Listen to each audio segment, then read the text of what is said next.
দেখো কে নিয়ে এসেছি, কত ছোট একটা ফুলকপি। ফুলকপি দিয়ে কি করবো জানো? ফুলকপির পাকোড়া বানাবো। কি রে মিষ্টি, খাবি নাকি ফুলকপির পাকোড়া? হ্যাঁ হ্যাঁ খাবো, বানাও দেখি। ঠিক আছে, তোকে বানিয়ে দিচ্ছি, বস। বন্ধুরা তোমরাও খাবা নাকি? বেশি করে বানাবো। ঠিক আছে, জানি তোমরা খাবা, বেশি করেই বানাচ্ছি। জানো তোমরা ফুলকপির পাকোড়া বানাতে কি কি লাগে? একটা ফুলকপি লাগে, তারপরে এই যে বেসন লাগে, তারপর এই যে মশলা লাগে, মরিচ, হলুদ, জিরা, নুন, আর হচ্ছে তেল লাগে। চলো এখন বানিয়ে ফেলি, অনেক সহজ ফুলকপির পাকোড়া বানানো। প্রথমে ফুলকপিটা ছোট ছোট করে কাটতে হবে। চলো কেটে নেই। আল্লাহ, হাত দিয়েই তো ভাঙা যাচ্ছে, আমি শুধু ছুরি দিয়ে কাটবো কেন? এই তো ভেঙে নিয়েছি। এইটা এখন হাত দিয়ে ছাড়িয়ে নেব। এই দেখো, হাত দিয়ে ছাড়ানো যাবে। এই দেখেছো আমি কত সুন্দর করে হাত দিয়ে ছাড়িয়ে নিলাম। তবে এখানে রেখে দিই। এই দেখো কত সুন্দর করে ছাড়িয়ে নিচ্ছি, হাত দিয়ে ছাড়ানো যাচ্ছে। এই যে এইভাবে ধরে এইভাবে ছাড়ালেই হয়ে যায়। এই তো ভালো করে ছাড়িয়ে নিচ্ছি।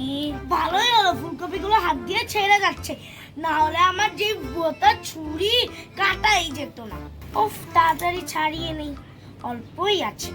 এই তো হয়ে গিয়েছে, দেখো কতগুলো হয়েছে ফুলকপি। এগুলো এখন পানি দিয়ে ভালো করে ধুয়ে নিতে হবে। চলো ধুয়ে নেই। এই যে ফুলকপি এখন ভালো করে কষলে কষলে ধুয়ে নিব। এই তো পানি দিয়ে দিয়েছি, এখন কুচলে কুচলে ধুয়ে নিতে হবে। এই যে সুন্দর করে ধুয়ে নিয়েছি। দেখো ফুলকপি থেকে কতগুলো ময়লা বেরিয়েছে। এখন পানিটা ফেলে দিব। এই তো পানিটা ফেলে দিয়েছি। এখন ফুলকপিটা রেখে দেই, বেসনটা এখন মাখাতে হবে। এই যে আমার বেসন, এখন বেসনের ভিতরে একটু নুন দিয়ে দিব, এখন একটু মরিচ দিয়ে দিব, এখন একটু হলুদ দিয়ে দিব, এখন একটু জিরা গুঁড়া দিয়ে দিব। সব মায় মশলা দিয়ে দিয়েছি, এখন পানি দিয়ে মিশাতে হবে। এই তো পানি, এখন পানিটা দিয়ে দিব। এই দেখো বেসনটা গুলিয়ে নিয়েছি, ভালোভাবে বেসনটা গুলিয়ে নিয়েছি। বেসনটা তো আমি এখন গুলিয়ে নিয়েছি। এখন বেসনের ভিতর ফুলকপিটা দিয়ে ডুবিয়ে ডুবিয়ে ভাজবো। ও, আমি তো চুলায় কড়াই দেই নাই, কিভাবে ভাজবো? এইটাতে ভাজবো। এই যে চুলাটা বসিয়ে দেই, এখন কড়াইটা বসিয়ে দিই। দাঁড়াও দাঁড়াও, হাতটা ধুয়ে আসি, তোমরা আবার কেউ যেও না। এই তো হাতটা ধুয়ে এসেছি, দেখি তো কড়াইটা গরম হয়ে গেছে নাকি। হ্যাঁ, গরম হয়ে গেছে। এখন তেলটা দিয়ে দিই। এখন একটু তেল দিয়ে দিই। এই তো দিয়ে দিয়েছি, আর লাগবে না। এখন ফুলকপিগুলো বেসনের ভিতর এভাবে ডুবিয়ে ডুবিয়ে মাখাতে হবে। এই তো মাখিয়ে নিয়েছি, এখন কড়াইয়ের ভিতর দিয়ে দিব। এই তো আরেকটা ভালো করে ডুবিয়ে ডুবিয়ে মাখাতে হবে। এই তো মাখিয়ে নিয়েছি, আরেকটা দিয়ে দিই। এই তো এখন দিয়ে দিয়েছি, এখন উল্টে পাল্টে ভেজে নিতে হবে। এই তো এইভাবে তোমরা উল্টে পাল্টে ভেজে নিবা। একটু পরেই হয়ে যাবে, একটু দাঁড়াও, তারপর তোমাদেরকে খেতে দিব।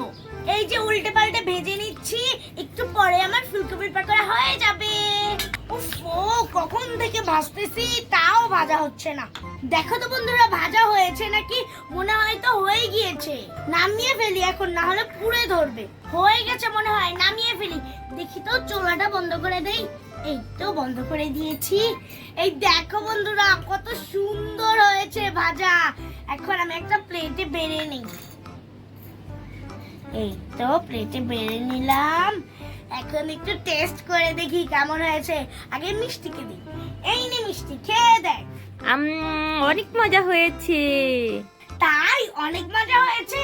দাঁড়া, বন্ধুদেরকেও একটু দেই। এই নাও, তোমরা একটু খেয়ে দেখো কেমন হয়েছে। জানি তো মজা হয়েছে, তোমাদের আর বলতে হবে না, আমি একটু খেয়ে দেখি।